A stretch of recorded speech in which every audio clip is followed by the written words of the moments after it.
Welcome back to media Chhattisgarh. तारीख 12 नवंबर 2025 दिन बुधवार, हिंदी तिथि अष्टमी। तो चलिए बिना किसी देरी के शुरू करते हैं आज की पहली और 25 बड़ी खबरों के साथ।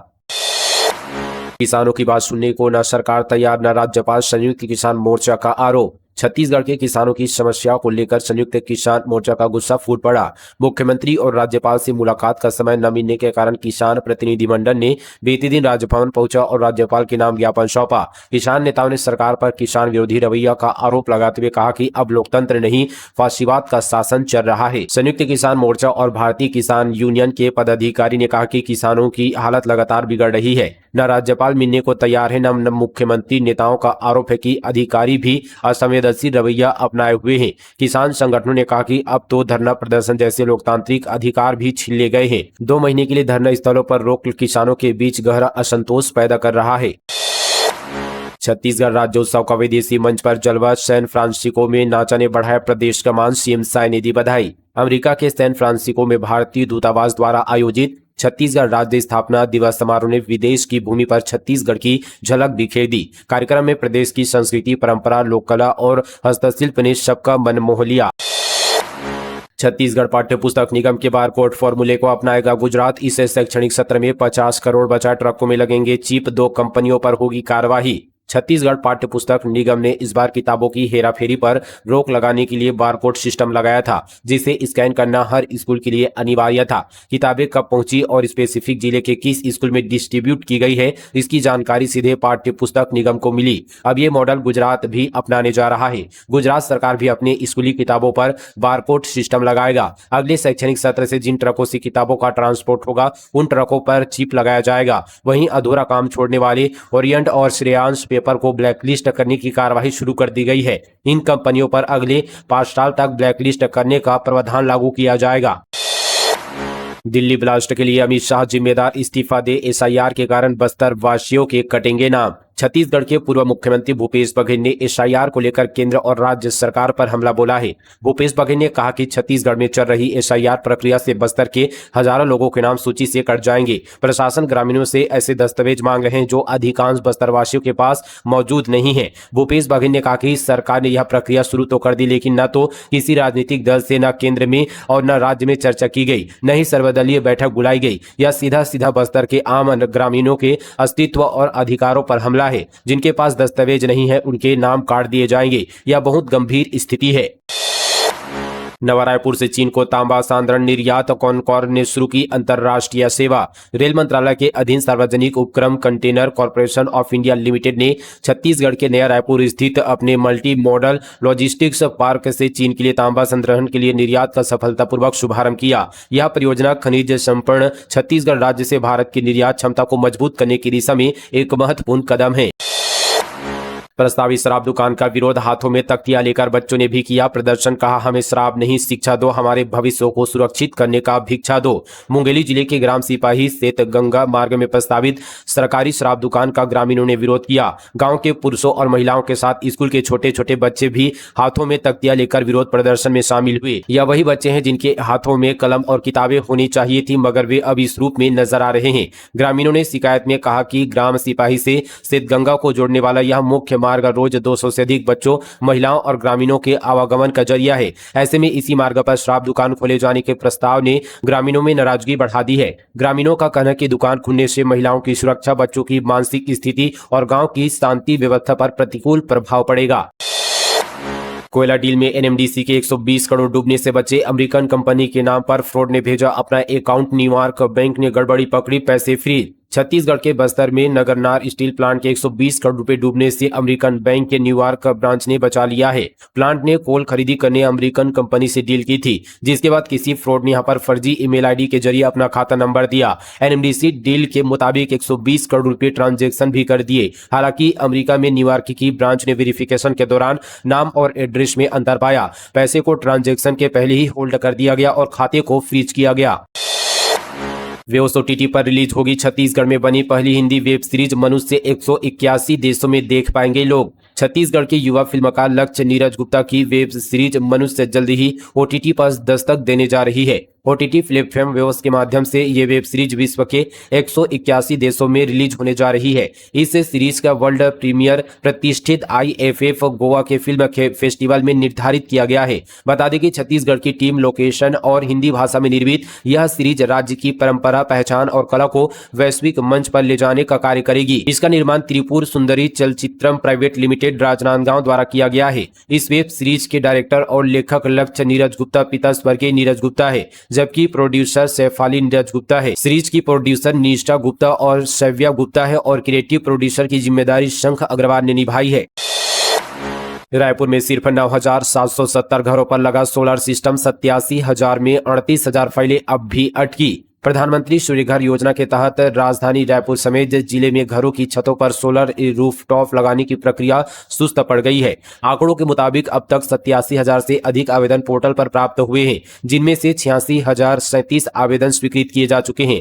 हालांकि अब तक सिर्फ 9,770 घरों में ही सोलर रूफटॉप सिस्टम इंस्टॉल हो पाया है। करीब यहां पर 38,484 हितग्राही अब भी वेंडर चयन और बैंक लोन की स्वीकृति के इंतजार में हैं। बैंक प्रक्रियाओं में देरी के कारण कई आवेदनों की फाइलें अटकी हुई है। कई आवेदनों को लोन मंजूरी के लिए बार बार दस्तावेज जमा करने पड़ रहे हैं, जिससे इंस्टॉलेशन की प्रक्रिया रुक गई है। कोचिंग के नाम पर चल रहा था नकली आरओ प्लांट। लोगों की शिकायत पर निगम की कार्रवाई। शंकर नगर में star trading company seal. Raipur के शंकर नगर में बाहर कोचिंग क्लास का बोर्ड लगाकर अंदर नकली आरओ वाटर प्लांट चलाया जा रहा था। जब निगम की टीम ने दबिश दी, तब ट्यूशन क्लासेस के नाम पर चल रहे नकली आरओ प्लांट का भांडाफोड़ हुआ। निगम की टीम ने गोरखा कॉलोनी में चल रहे स्टार ट्रेडिंग कंपनी को बिना किसी स्वीकृति के आरओ वाटर पैकेजिंग और केमिकल मैन्युफैक्चरिंग का काम करते हुए पकड़ा गया। मौके पर ही कंपनी को फिलहाल सील कर दिया गया है।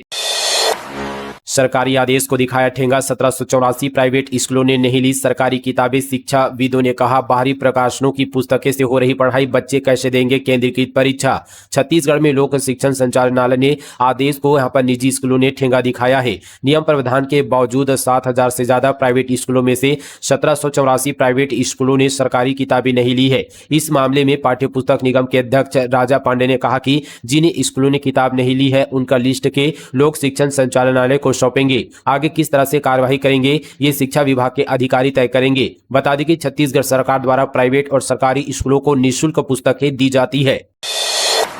115 आदिवासियों की घर वापसी। पंडरिया विधायक भावना बोहरा ने पैर पखार कर किया अभिनंदन। कवर्धा जिले के पंडरिया विधानसभा से भाजपा की विधायक भावना बोहरा के प्रयासों से वनांचल क्षेत्र के 115 आदिवासी भाई बहनों ने अपने मूल धर्म में वापसी की है। ये परिवार अब अपनी सांस्कृतिक जड़ों से पुनः जुड़ाव महसूस करेंगे। घर वापसी का यह आयोजन ग्राम न्यूर स्थित शासकीय पूर्व माध्यमिक शाला में आयोजित जनजातीय गौरव सम्मान एवं अभिनंदन समारोह के नाम से संपन्न हुआ। कार्यक्रम में विधायक भावना बोहरा ने घर वापसी करने वाले सभी लोगों के पैर पखार कर स्वागत व अभिनंदन किया। जांजगीर चांपा में 16 साल की लड़की का बाल विवाह रुका। प्रशासन ने परिजनों को दी कानून की जानकारी। आज होनी थी विवाह। जांजगीर चांपा जिले के ग्राम कमरीद में प्रशासन ने एक 16 वर्षीय नाबालिग का बाल विवाह रुकवा दिया। यह विवाह बुधवार को यानी आज होना था। मामले की जानकारी मिलते ही प्रशासन की टीम मौके पर पहुंची। इसके बाद बालिका की मार्कशीट की जाँच की गई, जिसमें उसकी उम्र 16 साल 5 माह पाई गई। अधिकारियों ने नाबालिग लड़की के परिजनों को बाल विवाह कानून की जानकारी दी। उन्हें बताया गया कि यदि विवाह संपन्न होता है तो दोनों पक्षों के खिलाफ कानूनी कार्यवाही की जाएगी। इसके अलावा टीम ने बालिका, उसके माता पिता और स्थानीय लोगों को बाल विवाह के दुष्परिणामों से अवगत कराया। धान खरीदी में ड्यूटी लगाने का पटवारियों ने किया विरोध। जांजगीर चांपा कलेक्टर से की शिकायत। पूरे छत्तीसगढ़ में धान खरीदी की शुरुआत 15 नवंबर से शुरू होने जा रहा है। धान खरीदी की सारी तैयारियां पूरी यहां पर जिला प्रशासन की ओर से पूरी कर ली गई है। हर जिले में कई उपार्जन केंद्र बनाए गए हैं। 31 रुपए प्रति क्विंटल की दर से धान की खरीदी इस वर्ष भी होनी है। एक तरफ जांजगीर चांपा में भी धान खरीदी की तैयारियां लगभग पूरी हो चुकी है, लेकिन इससे पहले जिले के 40 पटवारियों ने जिला प्रशासन के खिलाफ मोर्चा खोल दिया है। नाराज पटवारियों का कहना है कि उनकी ड्यूटी धान खरीदी में लगाना उचित नहीं है। 40 पटवारियों का कहना है कि अगर जबरन उनकी ड्यूटी धान खरीदी में लगाई गई तो वे जिला प्रशासन के आदेश का बहिष्कार कर देंगे। नाराज पटवारियों ने मांग की कि उनकी मांग पर जल्द से जल्द विचार किया जाए। बलौदाबाजार में 250 किसानों का रकबा कम दर्ज। गिरदावरी अधूरी होने से परेशान कलेक्टर से मिलने जा रहे किसानों को रोका गया। बलौदाबाजार जिले के कसडोल विकासखंड के 11 गांव के लगभग 250 किसानों ने विरोध प्रदर्शन किया। उनकी शिकायत थी कि उनकी भूमि का रकबा कम दर्ज हुआ है और गिरदावरी कार्य अधूरा है। किसान कलेक्टर को ज्ञापन सौंपने कलेक्ट्रेट जा रहे थे, लेकिन जिला प्रशासन ने उन्हें रास्ते में ही रोक लिया। नायब तहसीलदार ने उनका यहाँ पर ज्ञापन स्वीकार किया। गुजरात इन्वेस्टर कनेक्ट छत्तीसगढ़ को मिला 33,000 करोड़ से अधिक का निवेश, 10,000 से अधिक रोजगार। अहमदाबाद में इन्वेस्ट कनेक्ट कार्यक्रम में छत्तीसगढ़ को लगभग 33,000 करोड़ के निवेश का प्रस्ताव मिले हैं। छत्तीसगढ़ में बदल रहे हालात को लेकर अब बड़े पर उद्यमी इस राज्य में निवेश को तैयार है। मुख्यमंत्री विष्णुदेव साय ने thermal power plant, green steel manufacturing, solar cell, pharmaceutical उत्पादन और मेडिकल फूड सप्लीमेंट जैसे क्षेत्रों की बड़ी कंपनियों को निवेश प्रस्ताव पत्र सौंपे गए हैं। छत्तीसगढ़ को प्राप्त निवेश प्रस्ताव से राज्य में 10,000 से ज्यादा लोगों को रोजगार के अवसर मिलेंगे। अहमदाबाद में आयोजित इन्वेस्टर्स कनेक्ट मीट में देश के शीर्ष उद्योगपतियों और बिजनेस लीडर्स से राज्य में निवेश की संभावनाओं पर चर्चा हुई। अगले महीने से नहीं आएगी महतारी वंदन योजना की 12वीं किस्त, जल्द करे यह काम। छत्तीसगढ़ में महतारी वंदन योजना की 21वीं किस्त जारी होने के बाद अब प्रत्येक महिला का सत्यापन किया जा रहा है। दरअसल विधानसभा में लगातार यह मामला उठता रहा है कि इस योजना में अपात्र महिलाओं को भी शामिल किया गया है। इसके अलावा हर माह करीब 606 करोड़ की बड़ी रकम जारी होने की वजह से वित्त विभाग भी सख्त हो गया है। विभाग ने महिला एवं बाल विकास विभाग के अफसरों से कहा कि योजना को शुरू हुए 21 माह हो गए, ऐसे में अब सभी आवेदकों की जाँच जरूरी है। महिलाओं का सत्यापन ई-केवाईसी से कराया जाए, इससे जो अपात्र हैं या फिर जो मृत हैं उनके नाम काटे जा सकते हैं। सत्यापन के पहले चरण में विभाग ने 4,25,000 महिलाओं की ई-केवाईसी करा रहा है। इन सभी को अपना आधार कार्ड जमा कराने के साथ बायोमेट्रिक निशान भी देना होगा। जो महिलाएं केवाईसी नहीं कराएंगी उन्हें इस योजना का फायदा मिलना बंद हो जाएगा। साय कैबिनेट की बैठक 14 नवंबर को होगी। धान खरीदी, जनजातीय गौरव दिवस और हाफ बिजली बिल योजना पर हो सकती है चर्चा। मुख्यमंत्री विष्णुदेव साय की अध्यक्षता में 14 नवंबर शुक्रवार को सुबह 11 बजे मंत्रालय महानंदी भवन नवा रायपुर में कैबिनेट की बैठक होगी। इस बैठक में सरकार की कई महत्वपूर्ण नीतिगत मुद्दों पर चर्चा होने की संभावना है। अफसरों के अनुसार बैठक में मुख्य रूप से आगामी धान खरीदी, हाफ बिजली बिल योजना लागू करने की अंतिम समीक्षा की जाएगी। इसके अलावा खरीदी केंद्रों की तैयारियां, परिवहन व्यवस्था और भुगतान प्रक्रिया की प्रगति पर भी रिपोर्ट पेश की जा सकती है। कांग्रेस नेता का मोबाइल हैक, फर्जी आरटीओ ग्रुप से भेजे जा रहे ई चालान लिंक, साइबर ठगी का बढ़ा खतरा। कांग्रेस नेता प्रमोद नायक का मोबाइल हैक होने के मामले ने फिर से छत्तीसगढ़ में ई चालान से जुड़े ऑनलाइन स्कैम की गंभीरता उजागर कर दी है। कुछ महीने पहले ही प्रदेश में ऐसे स्कैम तेजी से बढ़ने की खबरें आई थी, जिसमें ठग नकली चालान बनाकर लोगों को मैसेज भेजते हैं और दिए गए लिंक जैसे कि एपीके फाइल पर क्लिक करने के लिए उकसाते हैं। अब हैकर ने यहाँ पर इसी ठगी के नए पैतरे से कांग्रेस नेता प्रमोद नायक को निशाना बनाया है। बताया जा रहा है कि हैकर्स ने फर्जी आरटीओ ऑफिस के नाम से व्हाट्सएप ग्रुप बनाया और नायक को उसमें जोड़ दिया। जैसे ही उन्होंने यहां पर उस ग्रुप में भेजे गए लिंक पर क्लिक किया, उनका मोबाइल पूरी तरह से हैक हो गया। हैकर्स ने उनके नंबर से सभी यहां पर कॉन्टैक्ट को वहीं यहां पर फर्जी ई चालान लिंक भेजना शुरू कर दिया। इससे मोबाइल और बैंक अकाउंट दोनों खतरे में पड़ सकते हैं, क्योंकि उनके यहां पर मोबाइल में प्रदेश भर के नेताओं और अफसरों के नंबर सेव हैं। इसलिए साइबर ठगी का यह जाल अब बड़े हलकों तक पहुंच गया है। मामले की गंभीरता को देखते हुए उन्होंने यहां पर साइबर सेल में शिकायत दर्ज कराई है, जिसके बाद मामले में जांच तेज कर दी गई है। आखिर क्यों बढ़ रहा है छत्तीसगढ़ के इस जिले में अपराध? मंत्री गजेंद्र यादव ने बताया चौंकाने वाला कारण। दरअसल एजुकेशन हब माने जाने वाला दुर्ग जिला अब अपराध हब बनते जा रहा है। लगातार हत्याएं, चाकूबाजी जैसे बड़े मामले जिले से सामने आ रहे हैं। लिहाजा प्रदेश के शिक्षा मंत्री और दुर्ग शहर विधायक गजेंद्र यादव ने पुलिस एवं जिला प्रशासन की मैराथन बैठक ली। बैठक में संभागायुक्त, आईजी, कलेक्टर और एसपी समेत अन्य अधिकारी शामिल हुए। गजेंद्र यादव ने दुर्ग में हुए अब तक के अपराध का आंकड़ा रखते हुए अधिकारियों से इसके कारण भी तलाशने की कोशिश की। मंत्री गजेंद्र यादव ने कहा कि अपराध का एक कारण नशा भी है, जिसके गिरफ्त में युवा आ रहे हैं, और दूसरा वेब सीरीज जो बहुत तेजी से चल रहा है। बहुत आक्रामक, चाकूबाजी के साथ साथ कई तरह के क्राइम दिखाए जा रहे हैं। इस पर हमें गंभीरता के साथ चिंतन करना पड़ेगा। इस बैठक के बाद अब यहाँ पर शिक्षा मंत्री राज्य के बड़े अधिकारियों से भी चर्चा करेंगे कि कैसे इस अपराध पर नकेल लगाई जा सके। 13 साल बाद रायगढ़ में बनेगा एयरपोर्ट। कोडातराई में भू अर्जन प्रक्रिया तेज। विमानन विभाग ने भेजा पत्र। 4C VFR कैटेगरी का बनेगा एयरपोर्ट। रायगढ़ में एक बार फिर से कोडातराई एयरपोर्ट निर्माण की प्रक्रिया शुरू हो गई है। विमानन विभाग से प्रशासन को इस संबंध पर पत्र मिला है, जिसके बाद कलेक्टर ने राजस्व विभाग को भू अर्जन की प्रक्रिया शुरू करने के निर्देश दिए हैं। आने वाले समय में रायगढ़ को भी अपना एयरपोर्ट मिल सकता है। छत्तीसगढ़ में भूपेश सरकार में बनी बॉन्ड नीति को चुनौती देंगे डॉक्टर। रुपये के बदले जमीन गिरवी रखने की शर्त पर सवाल। राज्य में मेडिकल शिक्षा पूरी करने के बाद डॉक्टरों को ग्रामीण क्षेत्रों में अनिवार्य सेवा देनी होती है। कांग्रेस शासनकाल में वर्ष 2020 में लागू नियम के तहत यदि इस अवधि में कोई छात्र उच्च शिक्षा यानी पीजी व सुपर स्पेशलिटी के लिए चयनित होता है तो उसे एनओसी के लिए 25 से 50 लाख रुपए बॉन्ड राशि भरनी या इसके बदले में जमीन गिरवी रखनी होती है। छत्तीसगढ़ महाराष्ट्र बॉर्डर पर 6 नक्सलियों का एनकाउंटर, एक जिंदा पकड़ा शव और ऑटोमेटिक हथियार भी बरामद। नक्सली हिडमा की मां बोली, सरेंडर कर दो बेटा। छत्तीसगढ़ महाराष्ट्र बॉर्डर पर बीजापुर जिले में जवानों ने 6 नक्सलियों को मार गिराया है। इनमें 3 महिला नक्सली शामिल है। जवानों ने मौके से ऑटोमेटिक हथियार भी बरामद किए हैं। बताया जा रहा है कि जवानों ने बड़े नक्सल लीडर को घेर रखा है। मुठभेड़ नेशनल पार्क क्षेत्र में हुई है।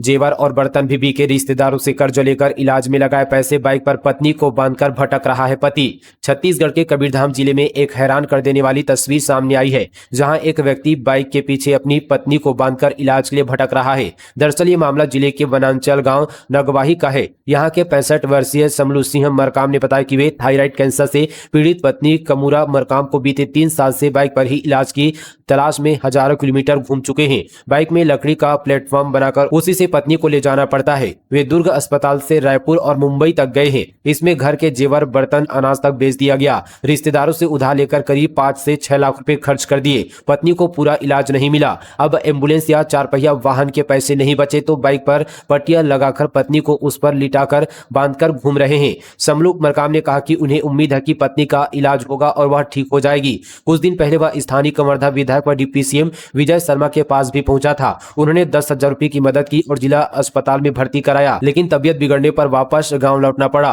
समलू लोगों से अपील कर रहे हैं कि इलाज लायक पैसे दे दे। 600 रेल इंजन में लगना है कवच प्रणाली, अब तक सिर्फ 56 ट्रेनों में लगे हैं। दक्षिण पूर्व मध्य रेलवे के बिलासपुर और रायपुर डिवीजन में महत्वपूर्ण सुरक्षा कवच प्रणाली अब तक पूर्ण रूप से लागू नहीं हो पाई है। 4 नवंबर को बिलासपुर के पास हुए भीषण रेल हादसे के बाद रेलवे की कवच प्रणाली की चर्चा शुरू हो गई है। एसईसीआर के 3 डिवीजनल बिलासपुर, रायपुर और नागपुर शामिल है। इन तीनों डिवीजन में 1132 करोड़ रुपए की राशि से रेल इंजन में सुरक्षा कवच लगाया जाना है, जिससे रेल दुर्घटना को रोकने के साथ ही उस पर लगाम लगाया जा सके। राजनांदगांव में अंधविश्वास का विरोध करने पर मर्डर, देवी पद्मचिन्नी की अफवाह फैलाने पर दंडित किया, बदला लेने पड़ोसी ने मार डाला।